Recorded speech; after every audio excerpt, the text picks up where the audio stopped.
하나님의 말씀 역대하 5장 1절에서 2절 보시겠습니다. 역대하 5장 1절에서 2절입니다.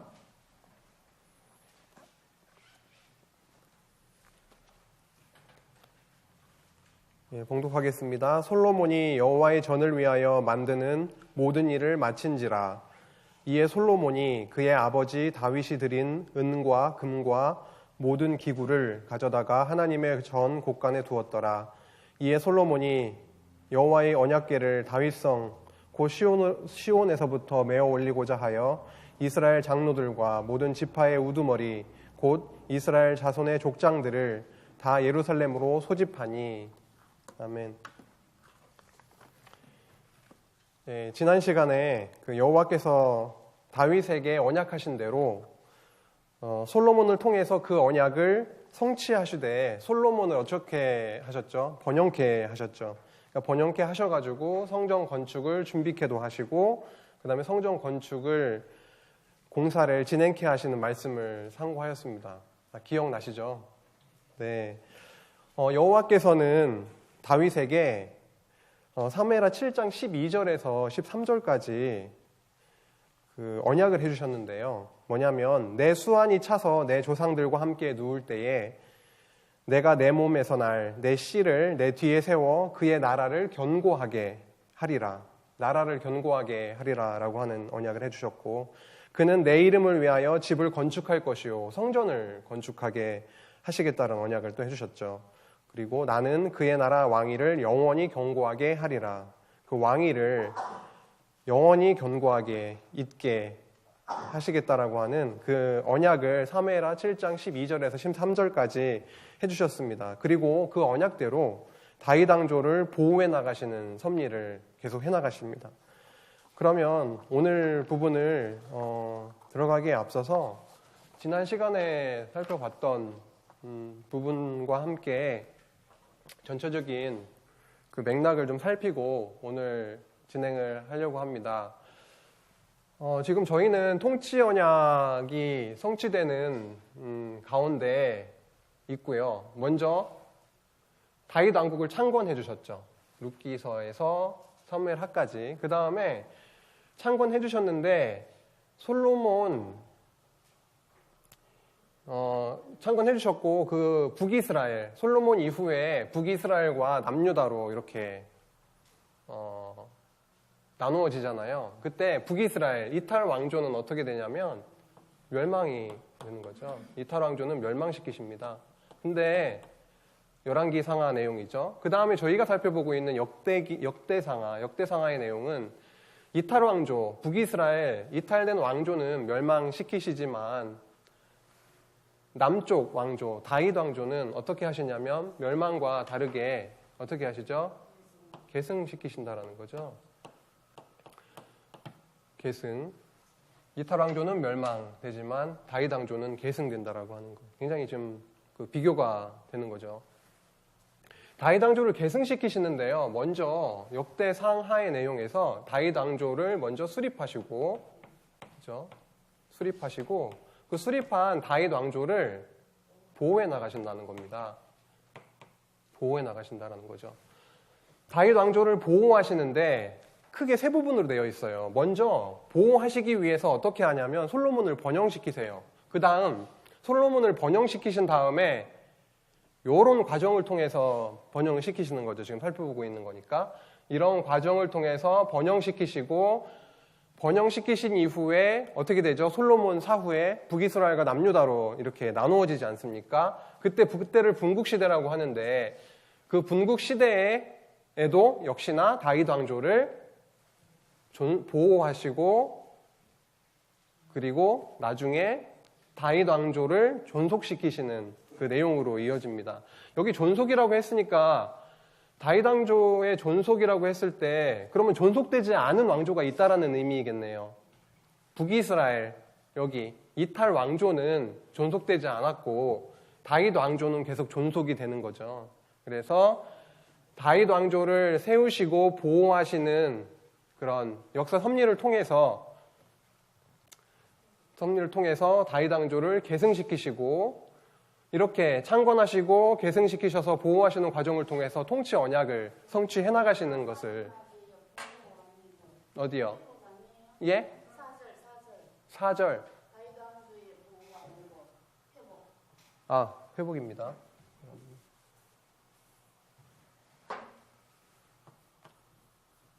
에스라님의 에스더서죠.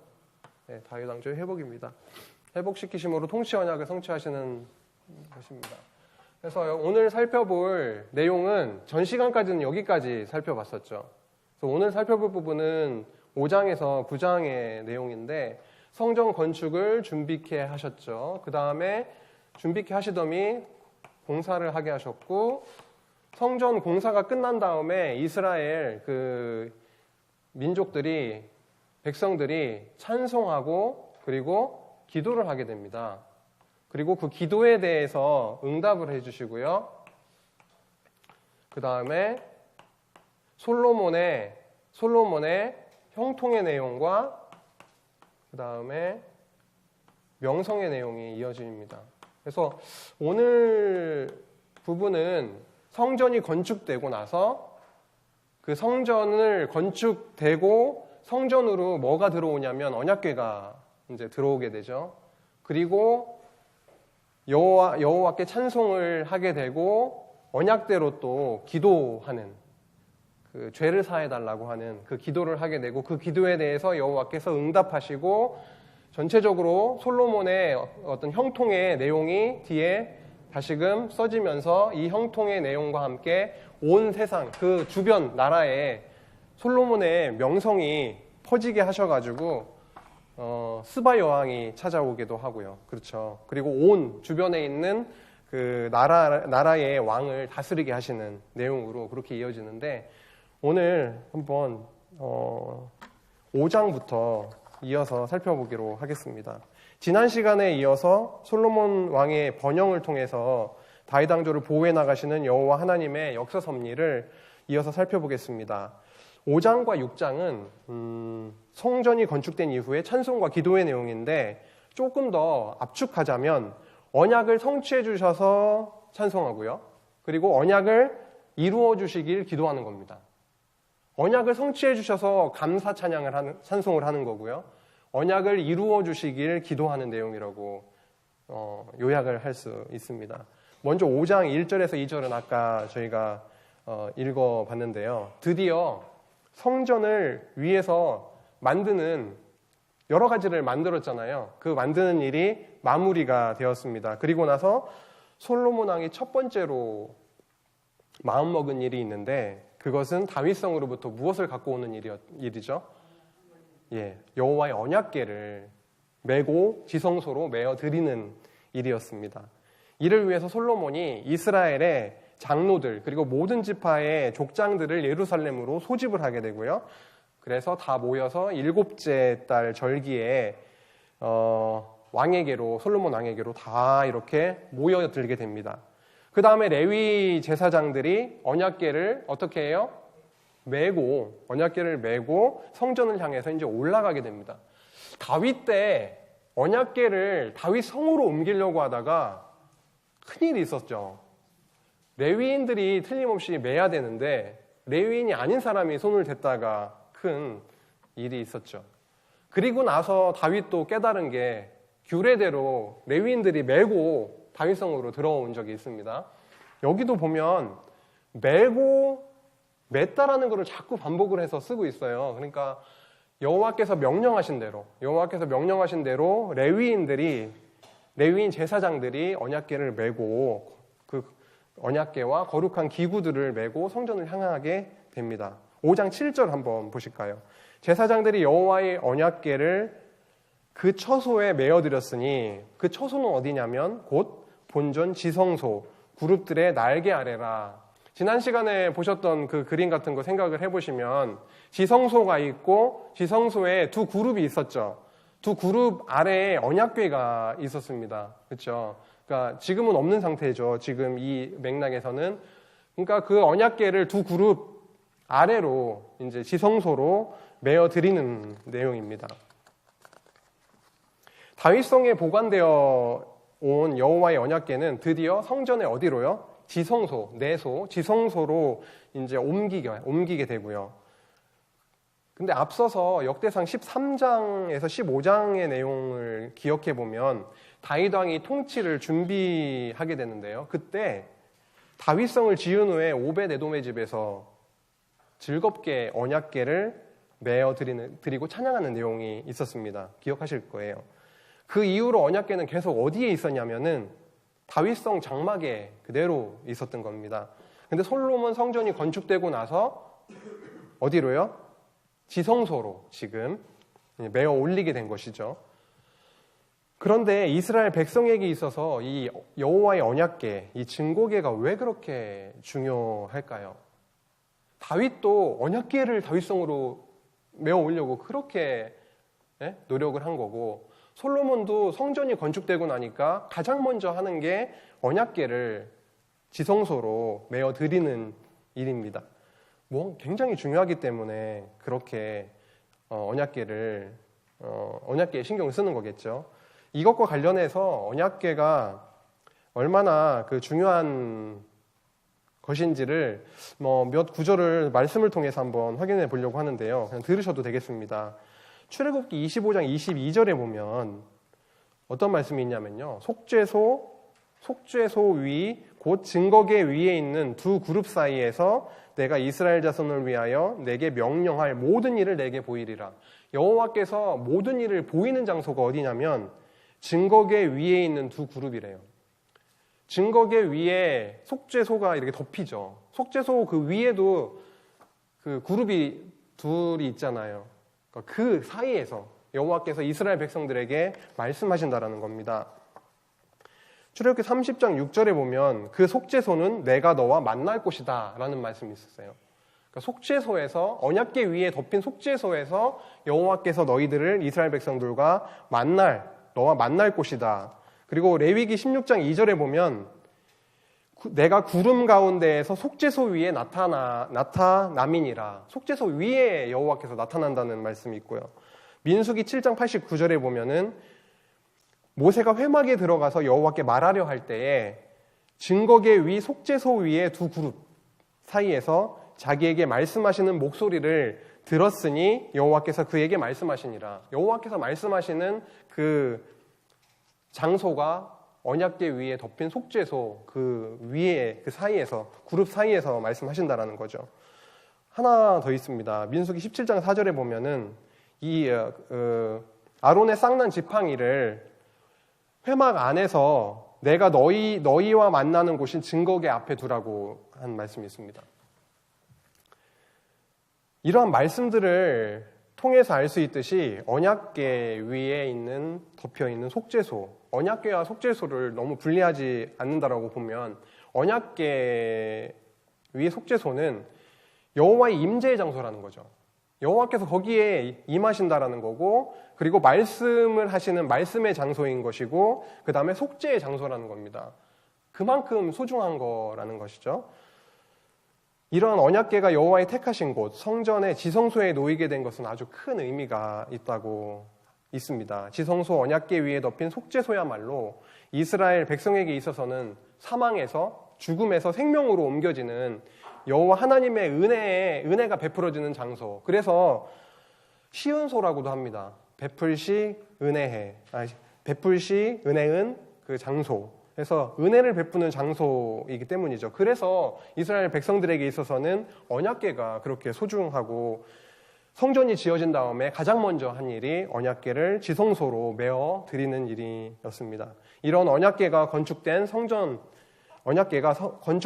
지성소에 놓이게 되었으니 온 백성이 얼마나 즐겁고 감사했을까요? 이에 찬송과 감사가 이제 울려 퍼지게 되는 겁니다. 5장 13절에서 14절 말씀을 한번 보실까요? 이제 찬송과 감사의 내용이 나오는데요. 나팔 부는 자와 노래하는 자들이 일제히 소리를 내가지고 여호와를 찬송하고 감사하게 되죠. 그리고 모든 악기를 울려서 소리 높여서 여호와를 찬송하는 내용이 나옵니다. 선하시도다, 그의 자비하심이 영원히 있도다 라는 찬송도 하고, 14절에 보시면은 여호와의 영광이 하늘에 하나님의 전에 가득했더라. 함이었더라라는 말씀이 나옵니다.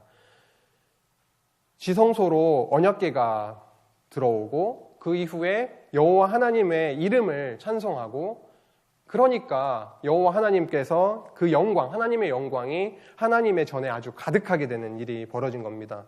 여호와께서 택하신 곳이고 여호와의 이름을 두시겠다고 하신 곳, 바로 성전에 언약궤가 들어오자 여호와의 영광이 가득하게 된 것이죠. 여호와가 함께하고 계시다라는 확증이기도 합니다. 솔로몬 왕이 온 회중을 향해서 이제 또 축복을 합니다. 6장 4절을 보시면은요, 왕이 이르되 이스라엘 하나님 여호와를 송축할지로다. 여호와께서 그의 입으로 내 아버지 다윗에게 말씀하신 것을 이제 그 손으로 이루셨도다. 다윗에게 말씀하신 것은 아까 처음에 사무엘하 7장 12절에서 13절을 살펴봤는데 13절 말씀 다시 한번 읽어보겠습니다. 그는 내 이름을 위하여 집을 건축할 것이요 나는 그의 나라 왕위를 영원히 건국케 하리라 라고 하셨던 여호와의 그 말씀, 다윗에게 말씀하신 것, 그것을, 그 언약을 그의 손으로 이루셨도다. 여호와께서 이루셨다라는 것이죠. 이렇게 솔로몬의 입을 통해서 성전 건축이 누구의 손으로? 여호와의 손으로 이루어졌음을 선포하게 하십니다. 여호와께서 솔로몬의 아비 다윗에게 언약을 하셨죠. 방금 읽어드린 말씀처럼. 그래서 그 언약을 성취하시려고 솔로몬 왕을 번영케 하셨기 때문에 성전 건축 준비 그리고 성전 건축 공사가 차질 없이 진행이 되었습니다. 게다가 차질 없이 진행이 됐는데 언약궤까지 성전에 들어왔고 또 여호와의 영광이 가득하니까 언약을 이루신 여호와의 이름을 찬양하지 않을 수가 없었던 것이죠. 역대하 6장 7절, 8절, 9절, 10절에 보시면 계속 반복되는 그 부분이 있습니다. 내 이름을 위하여, 여호와의 이름을 위하여 성전을 건축할 거다라고 하는, 내 이름을 위하여라고 하는 말씀이 4번 각 절마다 계속 반복되고 있는데요. 10절 보시면 이제 여호와께서 말씀하신 대로 이루셨도다. 약속하신 대로 이루셨도다. 내가 여호와께서 말씀하신 대로 내 아버지 다윗을 대신하여 일어나 이스라엘 왕위에 앉고 이스라엘의 하나님 여호와의 이름을 위하여 성전을 건축하고 내가 또 그곳에 여호와께서 이스라엘 자손과 더불어 세우신 언약을 넣은 궤를 두었노라 하니라.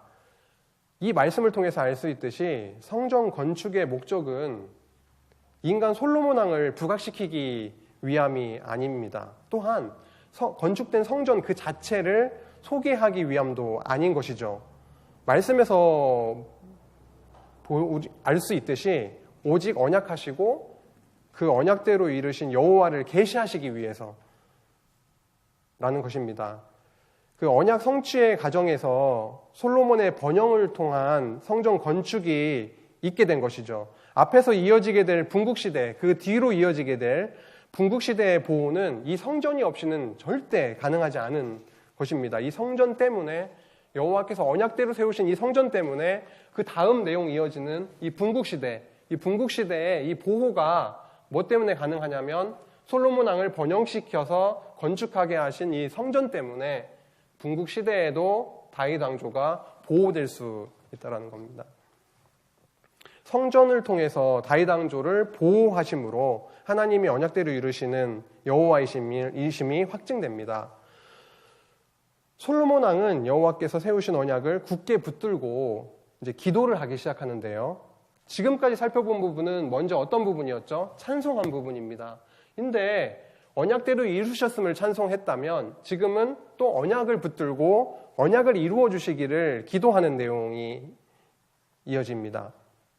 6장 14절에서 17절을 보시면은 14절 부분에 언약을 지키시고 은혜를 베푸시나이다 라는 말씀이 있죠. 15절에 내 아버지 다윗에게 허락하신 말씀, 그 언약을 또 언급을 하고 있습니다. 16절에 다윗을 위하여 그 허락하신 말씀, 그것 또한 언약이죠. 17절에 다윗에게 하신 말씀, 계속 솔로몬은 지금 기도를 하기 시작하는데 무엇부터 언급을 하냐면 이렇게 언약해 주셨지 않습니까? 이렇게 내 아버지 다윗에게 언약해 주셨지 않습니까? 라고 언약을 여호와 하나님께 먼저 말씀을 드리면서 17절에 그런즉 이스라엘 하나님 여호와여 원하건대 주는 주의 종 다윗에게 내 아비 다윗에게 하신 말씀이 확실하게 하옵소서, 이루어 주옵소서. 언약만 하시고 언약이 성취되지 않은 상태로 머무는 것이 아니라 이제는 여호와께서 나의 아비 다윗에게 언약하신 것처럼 그 언약을 확실케 해달라고, 확실하게 해달라고 기도를 하고 있는 것이죠. 지금 흘러가는 것을 보시면 기도를 지금 전체적으로 한번 보겠습니다. 먼저 이스라엘 백성들은 이따 나오겠지만 범죄를 하게 되죠. 그 다음에 어떻게 되나요? 범죄를 하게 되면은 때리시죠. 때리십니다. 때리셔서 어떻게 하시냐면 깨닫게 하세요.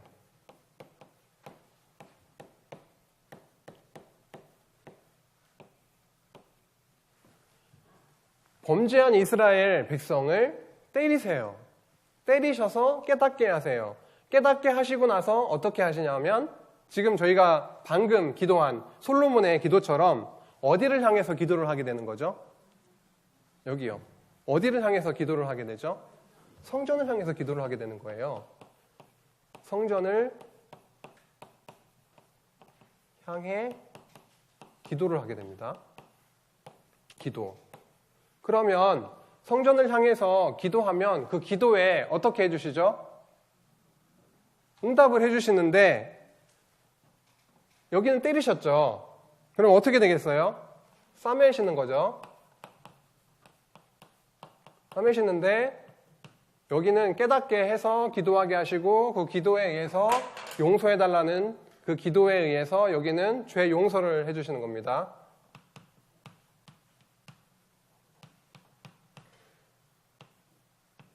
그러면 범죄하고 나서 여호와께서 때리시는데 때리시는 과정 속에서 그 범죄한 것을 깨닫게 되겠죠. 그 다음에 성전을 향해 기도하니까 죄 용서가 된다라고 하는 게 과정적으로는 이게 지금 그대로 보이고 있습니다.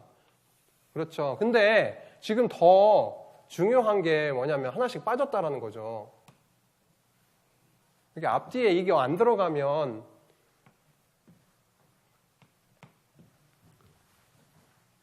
뭐가 들어갈까요? 기도하니까 용서해 주셨다. 요것만 보고 또 얘기하면 굉장히 지금 기도하니까 용서해 준다. 이렇게 나갈 수는 있는데 여호와께서 범죄한 이스라엘 백성들을 때리셔서 깨닫게 하신 다음에 성전을 향해서 기도하게 하시고 용서해 주신다라는 건데요. 여기에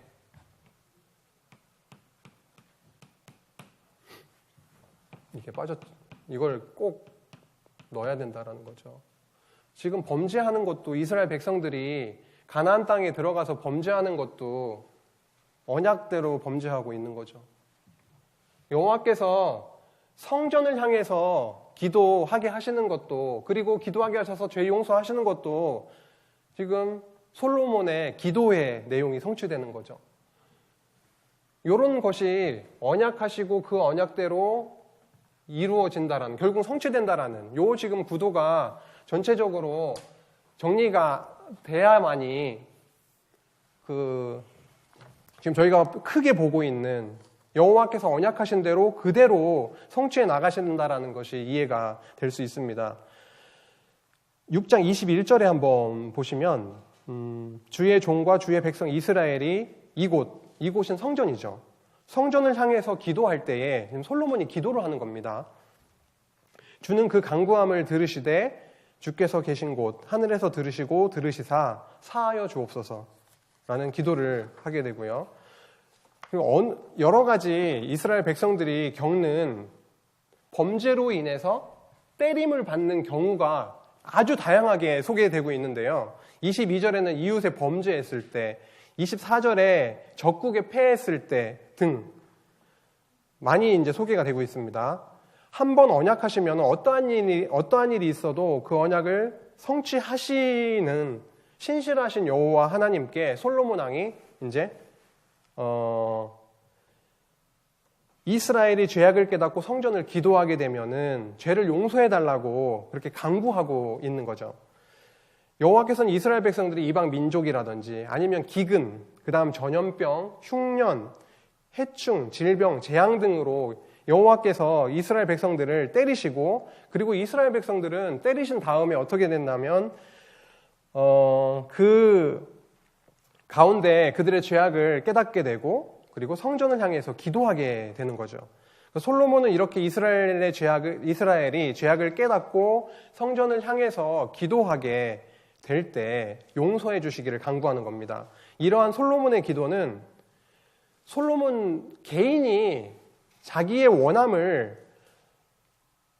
근거 없는 그 기도를 드리는 것이 아니라 아비 다윗에게 해주셨던 그 기도, 그 언약을 붙들고 기도를 하고 있는, 간구를 하고 있는 겁니다. 근데 놀라운 것은 솔로몬의 기도, 이러한 기도, 바로 뒤에 나오는 내용이 이방인과 관련되어 있는 건데요.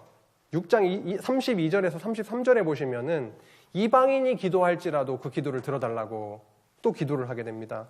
솔로몬은 이스라엘에게 속하지 않은 이방인일지라도 성전을 향해서 기도하게 되면은 그 기도대로 이루어 주시기를 간구하고 있습니다.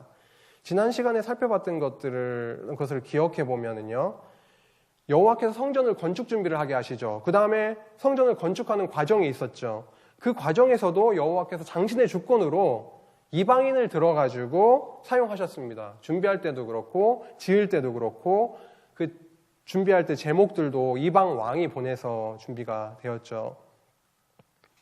그리고 솔로몬은 이와 같은 말씀은 참 성전 대신 그리스도 예수를 통해서 우리 성도가 영원한 생명을 누릴 수 있게 된 근거입니다. 우리 이방인이잖아요. 이방인임에도 불구하고 이방인의 기도를 들어주시기를 간구했던 것처럼 우리 역시, 이방인인 우리 역시도 참 성전 대신 그리스도를 통해서 성도로서 영원한 생명을 누릴 수 있게 된 근거입니다. 그리고 솔로몬의 그 간구는 계속 이어지는데요. 6장 36절에서 39절을 보시면은 36절에서는 주께 범죄하지 아니하는 사람이 아무도 없대요. 범죄하지 아니하는 사람이 없다라는 거죠. 모든 사람이 다 주께 범죄합니다.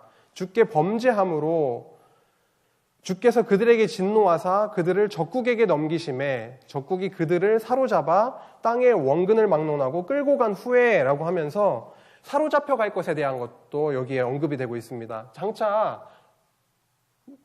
다윗 왕조 남유다가 어떻게 되죠? 이방으로 70년간 포로가 되어서 끌려가게 되는데 그러한 부분도 여기에 언급이 되고 있습니다. 그런데 이렇게 깨닫고 나서 37절에 그들이 사로잡혀간 땅에서 스스로 깨닫고 그들을 사로잡은 자들의 땅에서 돌이켜 주께 간구하기를 우리가 범죄하여 패역을 행하여 악을 행하였나이다. 그리고 조금 더 지나가시면 온 마음과 온 뜻으로 주께 돌아온다라는, 그렇게 하나님께서 때리시는 과정에서 여호와 하나님께 돌아오게 되는, 악을 행하였나이다, 패역을 행해서 악을 행하였습니다 라고 하면서 온 마음을 다시금 주께 돌리는 그런 일들이 일어날 것도 기도의 내용에 포함이 되면서 결국은 건축한 성전을 향해서 그들이 깨닫고 기도하게 될 때에 주의 백성을 용서해달라는 내용의 기도를 드립니다. 지금 계속 솔로몬이 여러 번 반복해가지고 같은 내용을 여러 번 반복해서 기도를 하고 있습니다. 솔로몬은 여호와께서 이스라엘이 이방 나라로 잡혀갈 것까지도 언급을 하고 있습니다. 그리고 사로잡혀간 그 땅에서 깨닫고 예루살렘 성전을 향해서 기도하게 될 때 용서해 주시라는 기도를 하고 있습니다. 솔로몬 이후 앞으로 진행될 역사 섭리가 그려지죠. 이스라엘의 어떤 범죄, 그 다음에 포로됨, 그 다음 그 땅에서의 깨달음, 회개, 그리고 용서해 주시길 성전을 향한 기도, 그리고 용서라고 하는 앞으로 있어질 그 역사에 대해서 세세하게 솔로몬이 기도하고 있는 것을 볼 수 있습니다. 이 기도는 그 언약의 성격을 띠는 것이고 훗날 그대로 성취가 됩니다. 여호와의 자비하심의 결과로 범죄에 대한 용서가 분명하죠. 근데 그 과정에서는 범죄했음에도 불구하고 용서하시지만 그 과정에서는 분명히 때리시고 싸매시는 과정이 있다라는 것입니다. 이 과정은 굉장히 아프고 힘든 과정이지만 그 과정 뒤에는 한없는 은혜와 감사가 있기 때문에 하나님을 배워가는 데 있어서는 빠질 수 없는 과정으로 이해됩니다. 이 과정은 성경에서 이스라엘 남유다 다윗 왕조만 겪었던 일이 아니라 저희 삶 속에서도 무한 반복되고 있는 거죠. 여호와 하나님을 깨닫게 하시기 위해서 때로는 때리시고 때로는 회복시키시는 그 일이 계속 끊임없이 일어나고 있는 거죠. 그 과정이 없다면은 여호와 하나님에 대한 그 은혜가 은혜로 다가오지 않게 되는 거죠. 감사와 찬양은 어려움이 와야 결실로 맺혀지는 거잖아요. 매번 풍요롭고 매번 평안하면 무감각해지기 때문에 오히려 많이 주셨음에도 불구하고 그 많음이 주셨음에 대한 감사가 나오기보다는 여호와 하나님께 감사 없는 불만이 오히려 나오게 되는, 그러면 여호와 하나님께서 당신의 은혜를 깨닫게 하시기 위해서 또 걷어가시기도 하시고 다시 주시기도 하시고 때리기도 하시고 싸매기도 하시고 이스라엘 백성들에게 있어서도 똑같은 과정들이 계속 이루어지고 있습니다. 그 과정에서 핵심적으로 그 역할을 하고 있는 것이 성전이라는 거. 성전이 없으면은 이스라엘 백성들의 제사함이 없기 때문에 그들에게 보장된 것은 생명이 아닌 죽음이고, 다윗 왕조 역시도 분국된 이후에도 보호가 있을 수가 없는 것이죠. 이렇게 솔로몬은 여호와께 언약을 붙들고 기도를 간구를 하고 있습니다. 이러한 기도에 대한 여호와 하나님께서의 응답을 좀 살펴보겠습니다. 7장 1절에서 2절로 보시면은요, 여호와께서 이러한 솔로몬의 기도에 응답을 하시는데요, 솔로몬이 기도를 마침에 1절입니다. 불이 하늘에서부터 딱 내려옵니다. 불이 저 하늘로부터 내려와가지고 번제물과 제물들을 살라버립니다. 여호와의 영광이 그리고 성전에 가득하게 되고요. 얼마나 그 영광이 가득했으면은 제사장들이 여호와의 전으로 진입할 수도 없는 정도의 여호와의 영광이 가득했다라고 표현을 하고 있습니다. 7장 2절에 보시면은요, 이렇게 여호와께서는 솔로몬의 언약에 기초한 간절한 기도에 불로 응답하십니다. 그리고 여호와의 영광이 성전에 가득해서 제사장들이 전에 들어갈 수 없을 정도로 말이죠. 이런 광경을 목도한 이스라엘 모든 자손은 여호와께 선하시도다, 그의 인자하심이 선하시도다 라는 찬양을 하게 되었고, 여호와께 제사를 드리게 됩니다. 그리고 낙성식을 행하게 되죠. 여호와께 건축된 성전을 드리는 그 낙성식을 행하게 되고, 낙성식을 7일 동안 지내고 나서 다시금 7일 동안 절기를 지내고 백성들이 자기 장막으로 돌아가게 되는데요, 돌아가게 된 백성들의 모습이 나옵니다. 10절에 보면 여호와께서 다윗과 솔로몬과 그의 백성 이스라엘에게 베푸신 은혜로 말미암아 기뻐하며 마음이 하였다라는 말씀이 나오고 있습니다. 여호와께서 그들의 기도를, 솔로몬의 기도에 대해서 응답하시고 여호와의 영광이 임하니까 그들의 입에서는 감사와 찬양이, 그 기쁨이 나오게 되는 것이죠. 제단에 불을 내려가지고 응답하신 여호와께서는 다음과 같이 말씀을 하십니다. 7장 14절에서 18절 말씀인데요, 특히 18절 말씀, 14절 보실까요? 내 이름으로 일컫는 내 백성이 그들의 악한 길에서 떠나 스스로 낮추고 기도하여 내 얼굴을 찾으면 내가 하늘에서 듣고 그들의 죄를 사하고 그들의 땅을 고칠지라. 이제 이곳에서 하는 기도에 내가 눈을 들고 귀를 기울이리니, 여호와께서 여기에 이 성전에서 성전을 향해서, 이 성전에서 하는 그 기도를 어떻게 하신다라는 거죠? 눈으로 보고 귀로 듣겠다라는 말씀입니다. 그리고 16절에 보니까 내 눈과 내 마음이 항상 여기에 있을 것이다. 여호와께서 이제 응답을 하시는 거예요. 기도에 대해서. 솔로몬의 그 간구에 대해서 어떠한 응답이죠? 앞으로는 항상 나는 여기에 있을 것이다. 내 마음이 항상 여기에 있을 것이고 나의 눈은 항상 여기를 주시하고 있을 것이고 이 성전을 향해서 나의 백성이 기도를 하게 되면, 깨닫고 기도를 하게 되면 고치겠다라는 언약을 해주시는 겁니다. 18절 보시면은요, 내가 내 나라 왕위를 견고하게 하되 전에 내가 내 아버지 다윗과 언약하기를 이스라엘을 다스릴 자가 내게서 끊어지지 아니하리라 한 대로 내가 하겠다라는 언약을 합니다. 다시금 솔로몬은 아비 다윗에게 해주신 여호와의 언약을 붙들고 간절히 기도를 했죠. 여호와의 그 기도에 대한 응답은요, 그 다윗 언약대로 그대로 행하겠다. 이 성전을 향해서 솔로몬 너희의 기도처럼 언약을 붙들고 한 그 기도의 내용처럼 성전에 나의 눈이 머물 것이고 내가 항상 여기에 함께 할 것이고 나의 마음이 여기에 있을 것이다. 다윗에게 해주신 그 언약을 반드시 이루겠다라는 그 응답을 해주십니다. 그런데 다윗 왕조가 이렇게 용서를 받게 되는 거잖아요. 근데 다윗 왕조가 어느 정도로 죄악된 백성일까를 생각해 보면 좋겠습니다.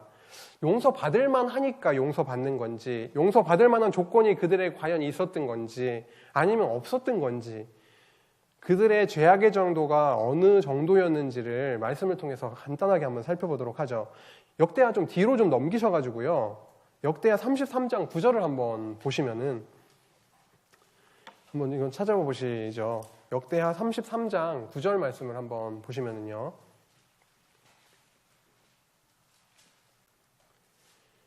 유다와 예루살렘 주민이 누구의 게임을 받게 되냐면요, 므낫세의 게임을 받고 악을 행한 것이 여호와께서 이스라엘 자손 앞에서 멸하신 모든 나라보다 더욱 심하였다라고 말씀하고 계십니다. 다윗 왕조의 죄악의 정도는 어느 정도였다는 거죠? 어떤 이방 나라들보다도 심했다라는 겁니다. 또 하나 살펴보겠습니다. 에스겔 16장 51절에서 52절입니다. 에스겔 16장 51절에서 52절에 보시면은 51절에 사마리아는 내 죄의 절반도 범하지 아니하였느니라. 사마리아는 북이스라엘이잖아요. 이탈 왕조 북이스라엘. 그죠? 이탈 왕조가 멸망. 당연히 이탈 왕조. 북이스라엘은 사마리아는 내 죄의 절반도 범하지 아니하였다. 그럼 다시 조금 더 바꿔서 말하면 사마리아보다 2배 이상 죄를 범했다라고 말씀하시는 거죠. 내가 그들보다 가증한 일을 심히 행하였으므로 내 모든 가증한 행위로 내 형, 사마리아를 얘기하는 거죠. 내 형과 아우, 여기는 소돔을 얘기하는 겁니다. 소돔을 의롭게 하였느니라. 얼마나 죄악의 정도가 심했으면은 북이스라엘 사마리아인 형이, 그리고 소돔이, 아우인 소돔이 의롭게 될 정도로, 상대적으로 비교를 한 거죠. 그 정도로 다윗 왕조의 죄악상이 아주 극심했다라는 걸 볼 수 있습니다. 52절에 보시면은요, 내가 내 형 아우를 유리하게 판단하였은즉 너도 내 수치를 담당할지니라. 내가 그들보다 더욱 가증한 죄를 범함으로 그들이 너보다 의롭게 되었나니 내가 내 형 아우를 의롭게 하였은즉 너는 놀라며 내 수치를 담당할지니라. 두 말씀, 역대하 33장 9절과 에스겔 16장 51절에서 52절의 말씀을 통해서 보면 남유다 다윗 왕조는 어떤 이방 나라보다도 악하였다. 그리고 북이스라엘보다도 배 이상은 악하였다고 평가를 하고 계십니다. 이러한 그들의 모습을 봐서는 희망이 없는 거죠. 하지만 다윗 왕조는 영원히 보호받기로 언약을 받은 왕조이기 때문에 때리시고 싸매시는 과정을 통해서 깨닫게 하시죠.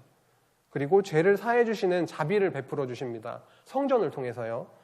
로마서 5장 20절의 말씀처럼 죄가 더한 곳에 은혜가 더욱 넘쳤나니 라는 말씀처럼 다윗 왕조에게 쏟아 부어주신 그 은혜의 풍성함은 그들의 죄악의 그 정도가 그 정도로 컸던 것처럼 그와 비례해서 그 하나님께서 여호와께서 베풀어 주시는 그 은혜의 풍성함은 그들로 찬송을 만들어내기에 부족함이 없었다는 것이죠.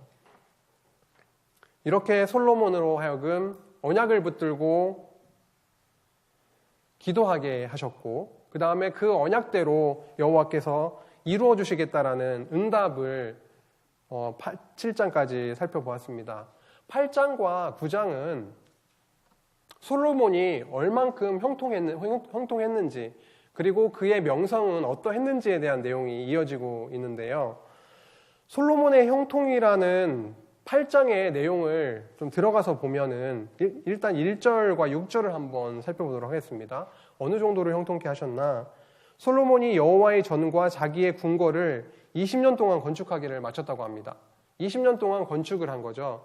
성전을 건축하고 그리고 다윗이 거할 궁궐을 건축을 한 것이죠. 6절에 보시면 또 바알락과 자기에게 있는 모든 국고성들과 모든 병거성들과 마병의 성들을 건축하고 솔로몬이 또 예루살렘과 레바논과 그가 다스리는 온 땅에 건축하고자 하는 것을 다 건축하였다라는 말씀 나옵니다. 솔로몬이 20년 동안 여호와의 전과 다윗 궁궐을 건축을 하게 되었죠. 그리고 솔로몬은 계속 건축을 이어가게 됩니다. 나라 곳곳에 국고성들을 짓습니다. 국고성은 뭐 양식이라든지 필요한 물자들을 저장하는 그런 성을 얘기하고 병거성은 병거들, 무기들을 보관하는 성을 이야기하고 와병의 성들은 말을 보관하는 성입니다. 이렇게 여호와께서 솔로몬의 군사력을 굉장히 크게 해주심으로 나라를 견고하게 해주시는 것을 확인할 수가 있습니다. 8장 16절에 보시면은요. 솔로몬이 여호와의 전에 기초를 쌓는 날부터 기초를 쌓고 공사를 하지 않습니까? 그런 과정을 거쳐서 준공하기까지 모든 것을 완비하였으므로 여호와의 전 공사가 결점 없이 끝나니라. 모든 여호와의 전 공사가 완벽하게 흠없이 끝났다고 8장 16절에 말씀하고 계십니다. 이렇게 솔로몬의 성전 건축 공사는 아무런 결점 없이 완료가 되었습니다. 이는 여호와의 전능하심과 주권, 그 여호와의 주권자 되심, 그리고 신실하시지 않으셨다면 이루어질 수 없는 결과이죠. 여호와께서 솔로몬과 함께 하셔서 그의 왕위를 견고케 하시고 심히 창대케 했다고 지난 시간 1장 1절에서 살펴봤었는데 이러한 여호와께서 함께 하심으로 성전 건축은 완결될 수가 있었습니다. 8장의 내용을 지금 일부를 살펴봤지만 솔로몬의 형통에 대한 내용을 몇 가지를 예를 들고 있습니다. 많은 건축을 했다. 그리고 군사력이 증강되었죠. 그리고 모세의 명령을 따라서 번제를 드리는 내용이 나옵니다. 그리고 제사장들과 레위인들이 왕의 명령에 충성하는 하나도 어기지 않는 내용이 소개되고 있는데 맨 마지막에 나오는 내용이 방금 읽은 내용입니다. 여호와의 전 공사가 아무 흠이 없이 결점 없이 완료되었음을 말씀을 하시면서 이것이야말로 솔로몬의 형통임을 결론으로 이렇게 강조하고 있습니다. 여호와의 언약대로 그 성전이 다 건축이 되었으니까 형통이죠. 솔로몬의 이러한 형통은 언약 성취의 결과입니다. 9장으로 넘어가면요. 솔로몬의 형통이 이제 명성으로 이어집니다. 여호와께서 솔로몬을 형통케 하시니 이방 나라에까지 그의 소문이 퍼지고 명성을 얻게 되는데요. 9장 1절에서 2절 말씀 보시면 너무도 잘 아는 스바 여왕이 등장이 됩니다. 스바 여왕이 솔로몬의 명성을 듣고 오게 되죠. 어려운 질문으로 솔로몬을 시험코자 하여 예루살렘에 이르니 매우 많은 시종들을 거느리고 향품과 많은 금과 보석을 낙타에 실었더라. 2절로 가시면은요. 솔로몬이 그가 묻는 말에 다 대답하였으니 솔로몬이 몰라서 대답하지 못한 것이 없었답니다. 스바 여왕이 솔로몬을 찾아온 이유는 명성을 들어가지고 명성은 들었는데 정말 그런가? 라고 하는 것을 직접 와서 확인을 하고 싶었습니다. 그래서 솔로몬을 테스트하기 위해서 사실은 온 거죠. 근데 들리는 소문대로 가서 정말 대면해 보니까 정말 그런 거예요. 아마도 질문할 거리들을 많이 준비해 갔을 텐데 그 질문할 거리들이 다 바닥이 났습니다. 무엇을 물어보더라도 그 자리에서 척척 대답을 다 해내는 거죠. 이에 스바 여왕이 솔로몬에게 고백을 합니다. 당신은 내가 들은 소문보다 더하다고. 일반적으로 소문보다 덜한 경우가 많은데 내가 당신에 대해서 소문을 듣고 찾아와서 이렇게 대면해 보니 여호와께서 주신 그 지혜로 인해서인지 더 그 소문보다도 더하다. 그리고 솔로몬과 함께하는 자들의 복됨을 노래합니다. 9장 7절에 보시면 복되도다. 당신의 사람들이여 복되다. 당신의 이 신하들이여 항상 당신 앞에 서서 당신의 지혜를 들음이로다. 스바 여왕은 솔로몬의 지혜를 듣고 나서 그와 함께 할 수 있는 그 신하들이 복되다고 찬양합니다. 우리 성도들은 어떨까요? 사실 우리 성도들이야말로 되게 복된 자들이거든요. 예수 그리스도가 참 지혜자이시기 때문에 그 참 지혜자이신 예수 그리스도를 저희는 왕으로, 그 솔로몬을 왕으로, 지혜의 왕 솔로몬을 그 신하들이 왕으로 섬기면서 산 것이 그렇게 복되다라고 스바 여왕은 찬양을 했는데, 저희 성도들은 참 지혜자 대신, 지혜의 본체 대신 예수 그리스도를 우리의 왕으로 모시고 살고 있는 자들이기 때문에 스바 여왕이 그때 당시에 솔로몬의 신하들에게 그 찬양했던 복되다라고 한 거하고는 견줄 수가 없는 거죠. 우리가 성도인 우리가 그리스도께 나아가게 될 때, 참 지혜자 되시는 그리스도에게 나아가게 될 때, 스바 여왕이 많은 질문을 던졌잖아요. 그때 해결이 된 거잖아요. 그 질문에 대한 대답을 들었으니까.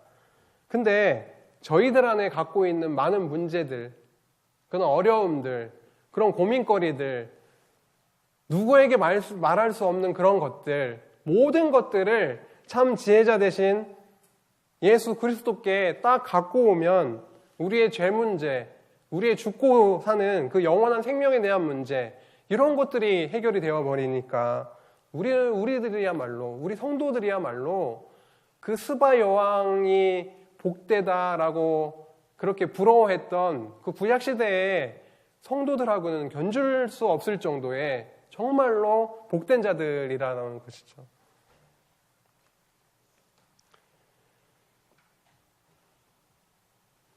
솔로몬의 지혜와 재산과 지혜의 크기는 누구와도 비교할 수 없을 만큼 컸고요.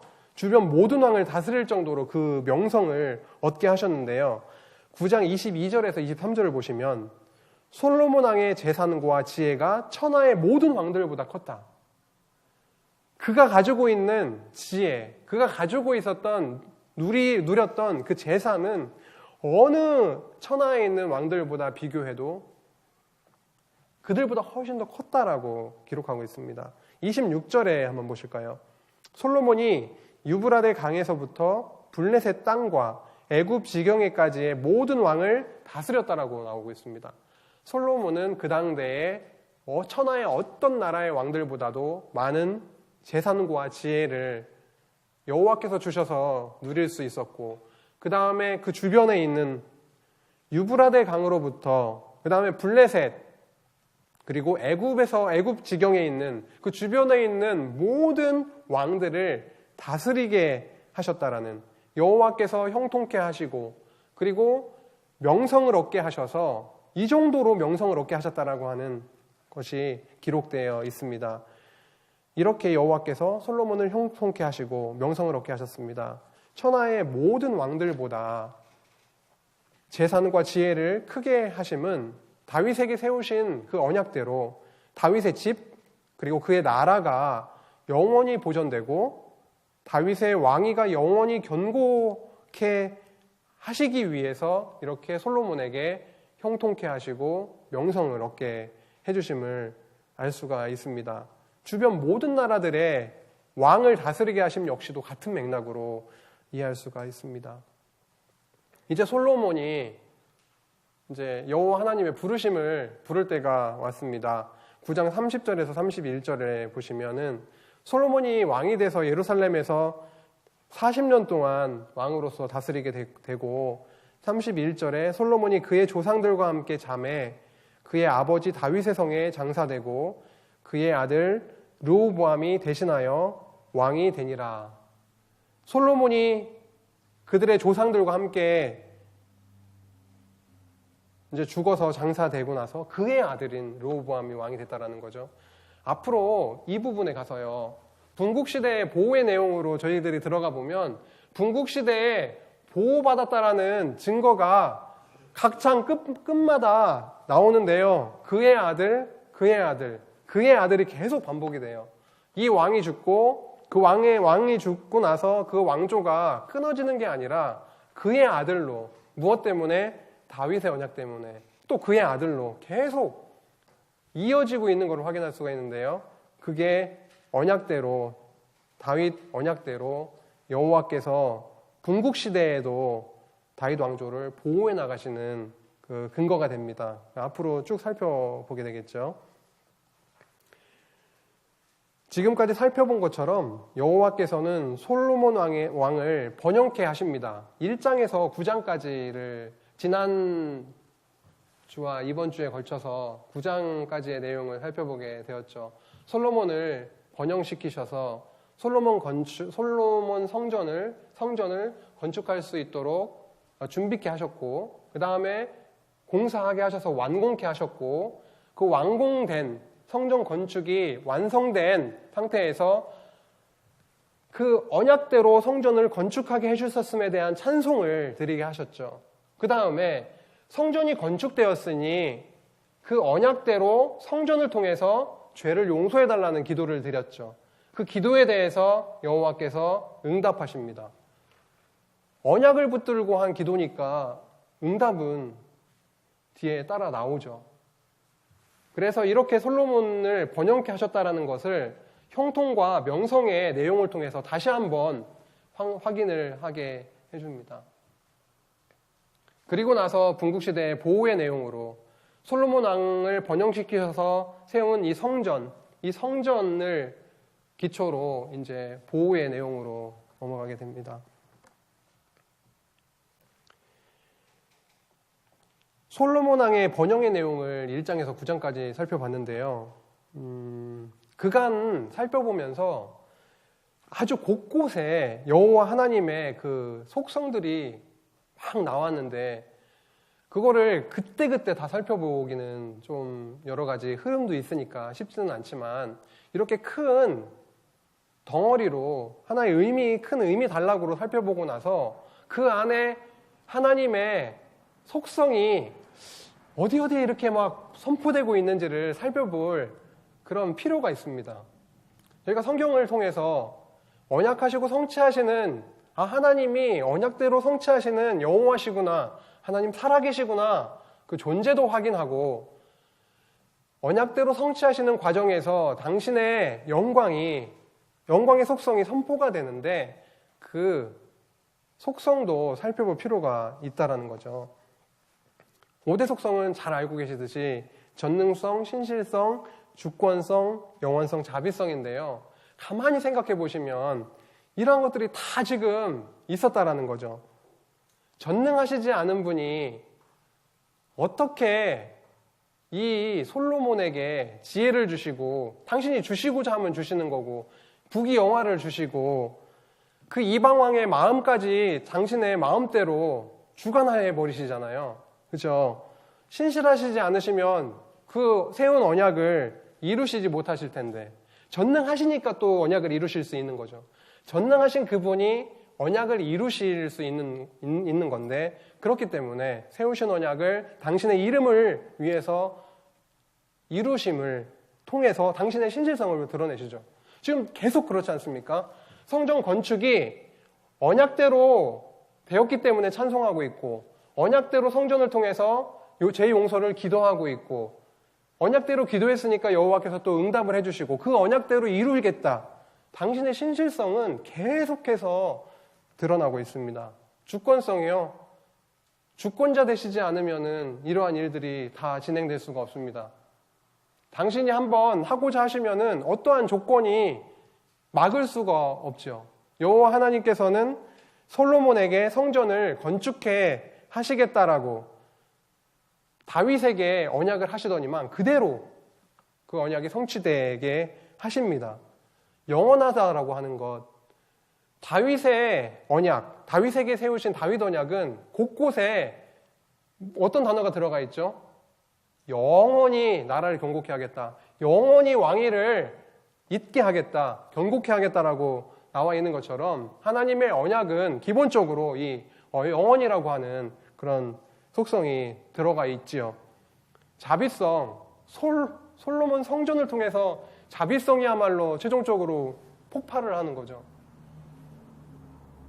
용서받을 수 없는 자들인데 북이스라엘보다도 배나 모든 이방 민족들보다도 훨씬 더 사악한 여호와 하나님 앞에 죽임당해야 마땅한 그들임에도 불구하고 성전을 통해서 때리시고 싸매는 과정이 있지만 깨닫게 하심으로 당신의 자비하심, 사랑을 듬뿍 느끼게 하시는 거죠. 언약하시고 성취하신다. 이것만이 아니라 이 과정에서 당신이 어떠한 존재이시고 어떠한 속성을 갖고 계신지가 순간순간 굉장히 많이 나오고 있습니다. 솔로몬의 번영의 내용 중에 등장했던 몇 가지들을 한번 예를 들어보겠습니다. 첫 번째로는 솔로몬 왕입니다. 솔로몬 왕은 너무 많이 나왔죠. 그 다음에 솔로몬에게 주신 그 지혜, 그 다음 언약궤, 성전을 건축하고 나서 가장 먼저 지성소에 메어드린 그 언약궤, 언약궤 위에 덮인 속죄소, 그죠? 속죄소. 그 다음 성전, 솔로몬을 통해서 짓게 하신 그 성전, 그리고 성전에서 드려지는 그 제사, 그 다음에 저희가 이 과정이 통치 언약이 성취되고 있는 과정인데요. 이 통치 언약을 성취해 나가심. 이 모든 것은 그리스도에 대한 그림자이잖아요. 그리스도를 통해서 이루실 것이다라는 거죠. 우리 성도는 더 이상 그 그림자를 바라보는 게 아니라 오늘 많은 내용을 봤습니다. 1장에서 9장까지 방금 솔로몬, 성전, 언약궤, 제사 이런 많은 것들을 살펴보았는데 더 이상 그런 그림자가 아니라 저희들에게는 실체이신 참 왕, 솔로몬 왕, 지혜의 왕, 진짜 지혜 되신 참 지혜자 되신 참 왕, 참 성전 되신 예수 그리스도, 참 제사장 되신 예수 그리스도 예수 안에서 저희는 참 안식을 그리고 은혜를 누리게 하신다라는 거죠. 그리고 이렇게 구약의 언약대로 그리스도를 보내주신 여호와 하나님이 살아계신다라는 거. 당신이 살아계시지 않으면은 언약은 성취될 수도 없고요. 이렇게 그림자적으로 보여주셨던 그 그리스도에 대한 언약이 정확하게 예수 그리스도를 통해서 언약대로 오신 예수 그리스도를 통해서 정확하게 성취되었다라는 것. 그것은 다시 말해서 언약을 하셨던 구약에서 언약하셨던 여호와께서 하나님께서 살아계신다는 것을 더욱더 확신 있게 저희들에게 알게 하시는 거죠.